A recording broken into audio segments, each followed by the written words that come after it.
오늘 하나님께서 주시는 말씀은 예레미야 52장 24절부터 34절까지의 말씀입니다. 제가 가지고 있는 성경으로는 구약성경 1141쪽에 있습니다. 예레미야 52장 24절부터 34절까지의 말씀입니다. 제가 봉독해 드리겠습니다.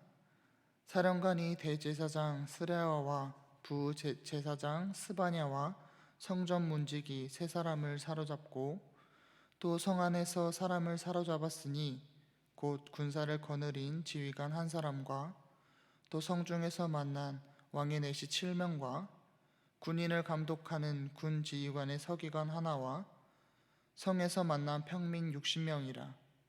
사령관 느부사라다는 그들을 사로잡아 리블라에 있는 바벨론의 왕에게 나아가매 바벨론의 왕이 하마 땅 리블라에서 다 쳐 죽였더라. 이와 같이 유다가 사로잡혀 본국에서 떠났더라. 느부갓네살이 사로잡아간 백성은 이러하니라. 제7년에 유다인이 3023명이요 느부갓네살 18째 해에 예루살렘에서 사로잡아 간 자가 832명이요 느부갓네살의 제23년에 사령관 느부사라단이 사로잡아간 유다 사람이 745명이니 그 총수가 4600명이더라. 유다 왕 여호야긴이 사로잡혀간 지 37년 곧 바벨론의 에빌브로닥 왕의 지위 원년 12째 달 25째 날 그가 유다의 여호야긴 왕의 머리를 들어주었고 감옥에서 풀어주었더라. 그에게 친절하게 말하고 그의 자리를 그와 함께 바벨론에 있는 왕들의 자리보다 높이고 그 죄수의 의복을 갈아입혔고 그의 평생 동안 항상 왕 앞에서 먹게 하였으며 그가 날마다 쓸 것을 바벨론의 왕에게서 받는 정량이 있었고 죽은 날까지 곧 종신토록 받았더라. 아멘. 오늘의 설교 제목은 공의의 하나님 또 사랑의 하나님입니다. 우리가 믿고 있는 하나님은 공의롭고 또 사랑이 많으십니다. 오늘 말씀을 통해서 하나님께서 우리에게 행하시는 공의와 또 사랑을 더욱더 알아가는 시간이 되었으면 좋겠습니다. 솔로몬의 성전은 이스라엘 가나안 정복이 완성되었음을 선언하고 또 하나님께서 이스라엘 백성들과 함께 하신다는 그런 상징물이었습니다. 그러나 그 성전은 결국 파괴되었고 이스라엘 백성들은 그 땅에서 쫓겨나고 말았습니다. 오늘 본문 말씀 24절부터 30절까지 바벨론의 제3차 침공 때 유다의 피해가 어느 정도였는지를 설명하고 있습니다. 먼저 24절입니다. 사령관이 대제사장 스레아와 부제사장 스바냐와 성전 문지기 세 사람을 사로잡고, 우선 대제사장과 부제사장 그리고 성전 문지기 세 사람을 사로잡았습니다. 이들은 유다의 최고 종교 지도자들이었습니다. 또 우리 이어서 25절 말씀을 보겠습니다. 또 성 안에서 사람을 사로잡았으니 곧 군사를 거느린 지휘관 한 사람과 또 성중에서 만난 왕의 내시 7명과 군인을 감독하는 군 지휘관의 서기관 하나와 성 안에서 만난 평민 60명이라. 군사를 거느린 지휘관, 또 왕의 내시 7명, 군인을 감독하는 군 지휘관의 서기관 1명, 그리고 백성들 곧 군인을 말하는 것입니다. 이들은 정치 또 군사력을 의미하고 있습니다. 종교, 정치, 권력이 모두 붙잡혀 바벨론 왕에게 끌려갔고 또 죽임을 당합니다. 이는 이스라엘의 완전한 멸망을 뜻하는 것입니다. 27절에서 이런 표현이 있습니다. 유다가 사로잡혀 본국에서 떠났더라 라는 표현은 하나님의 백성이 약속의 땅에서 쫓겨났음을 확언하고 있습니다. 마치 과거의 가나안 족속들이 그 땅에서 쫓겨났듯이 이제 이스라엘 백성들이 그 땅에서 쫓겨난 것입니다. 예루살렘에 남아있던 바벨론의 군대가 이렇게 계속해서 이스라엘 지도층을 잡거나 처형했던 이유는 한 번 반역했기 때문에 반역의 가능성을 확실히 없애기 위해서 그렇게 한 것입니다. 징벌의 성격과 예방의 성격을 모두 갖춘 탄압이었습니다. 이는 공의의 하나님의 심판과도 비슷한 점입니다. 우선 징벌입니다. 하나님께서는 죄악을 분명하게 징벌하십니다. 또 더 나아가 하나님의 심판은 징계에 멈추는 것이 아니라 우리가 죄에서 멀게 하는 예방적인 역할을 하고 있습니다. 만약 우리가 회개하지 않은 죄와 악이 있다면 하나님께서는 분명히 그 죄와 악을 드러내시고 또 심판하시고 예방하실 것입니다. 하나님께서는 공의의 하나님이시기 때문입니다.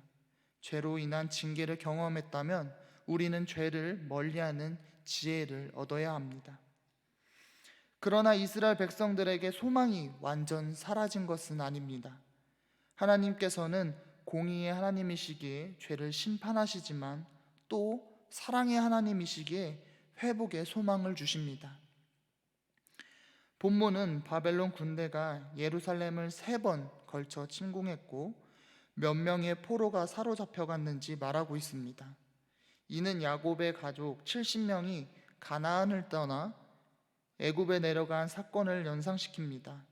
출애굽과 마찬가지로 출바벨론을 통해 약속의 땅으로 돌아오리라는 그런 소망을 암시하고 있습니다.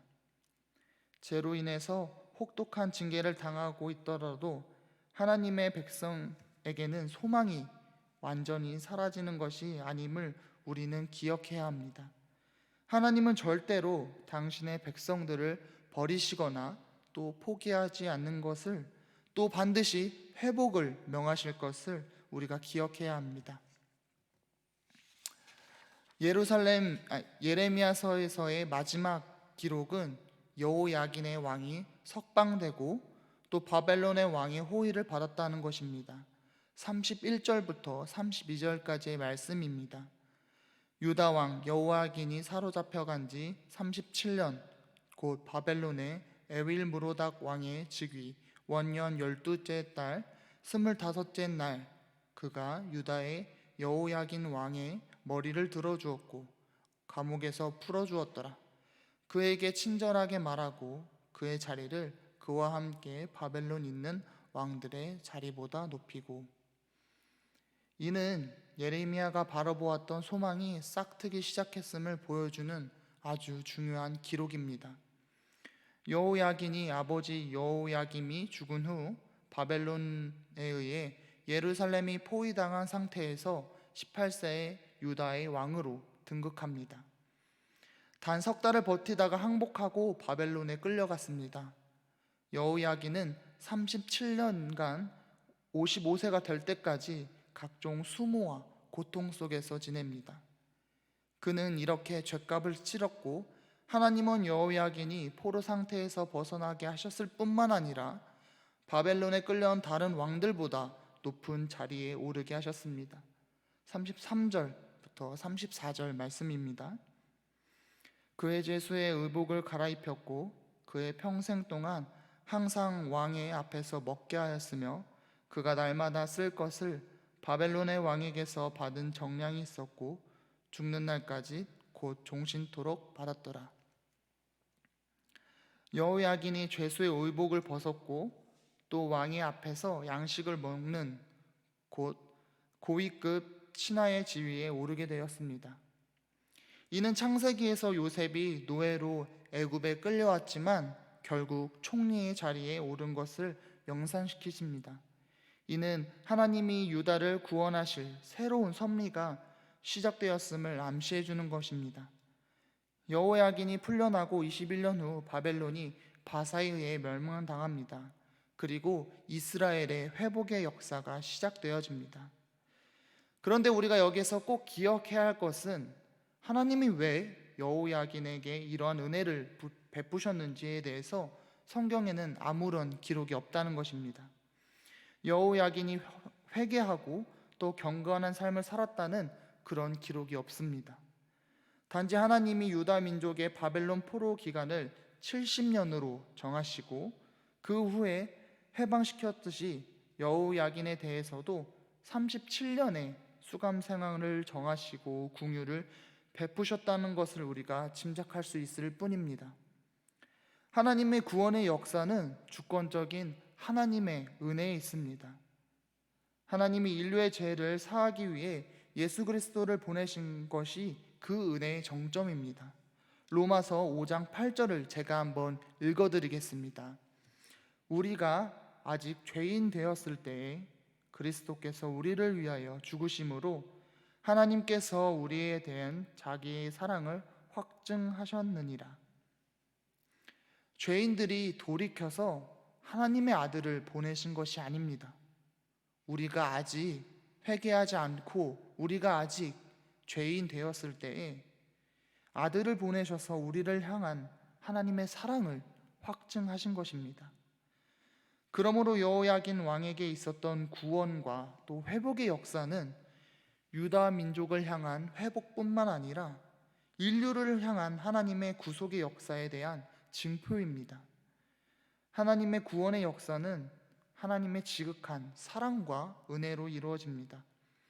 우리는 하나님의 그 크신 사랑에 감사하고 또 그 크신 은혜에 감사하고 또 하나님께 또 나아가면서 살아야 합니다. 오늘 말씀을 정리하겠습니다. 하나님은 공의의 하나님이십니다. 또 사랑의 하나님이십니다. 우리의 죄와 악을 반드시 드러내시고 심판하시는 분입니다. 더 나아가 다신 죄를 짓지 않도록 또 예방하시는 분이십니다. 하지만 동시에 하나님은 사랑의 하나님이십니다. 죄에 대한 심판에는 꼭 회복을 명하십니다. 하나님은 당신의 백성들을 버리지 않고 포기하지 않는다는 것을 우리는 기억해야 합니다. 아무리 어려운 상황에 처하더라도 주님께 돌아가 마음을 다해 회개하면 하나님은 모든 것을 회복시켜 주실 것입니다. 또 한 가지 기억해야 할 것은 하나님의 회복은 우리의 노력이 아닌 하나님의 은혜와 사랑에 있다는 것입니다. 로마서 5장 8절의 말씀을 기억하십시오. 죄인들이 돌이켜서 하나님의 아들을 보내신 것이 아니라 우리가 아직 죄인 되었을 때에 아들을 보내셔서 우리를 향한 사랑을 확증하신 그 놀라운 사랑을 우리는 기억하며 감사하며 살아가야 합니다. 우리 하나님의 사랑에 대해서 다시 한 번 더 생각하는 우리 수표교 성도님들이 되시기를 소망합니다. 기도하시겠습니다. 하나님, 우리는 오늘 예레미야 52장의 말씀을 통해서 하나님이 어떤 분인지를 다시 한 번 더 깨닫습니다. 하나님은 공의의 하나님이십니다. 그 어떠한 죄도 용납하지 않으시고 드러내시고 심판하시는 분임을 알게 됩니다. 공의의 하나님, 우리의 죄를 용서하여 주시옵소서. 또 하나님은 사랑의 하나님이십니다. 그 어떤 상황에서도 하나님은 백성들을 버리지 않고 회복을 명하시는 분임을 우리가 알게 됩니다. 사랑의 하나님, 우리의 죄를 용서하여 주시옵소서. 공의와 사랑의 하나님께 오늘의 죄를 고백하오니 우리의 삶에 하나님의 회복의 역사가 있기를 소망합니다. 하나님, 우리와 함께 하여 주옵소서. 오늘도 하루의 시작을 하나님께 드리는 주님의 백성들이 있습니다. 오늘 하루 이들과 함께 하여 주셔서 주께서 허락하신 그곳을 작은 하나님의 나라로 세워나갈 수 있도록 하여 주시옵소서. 예수님의 이름으로 기도드립니다.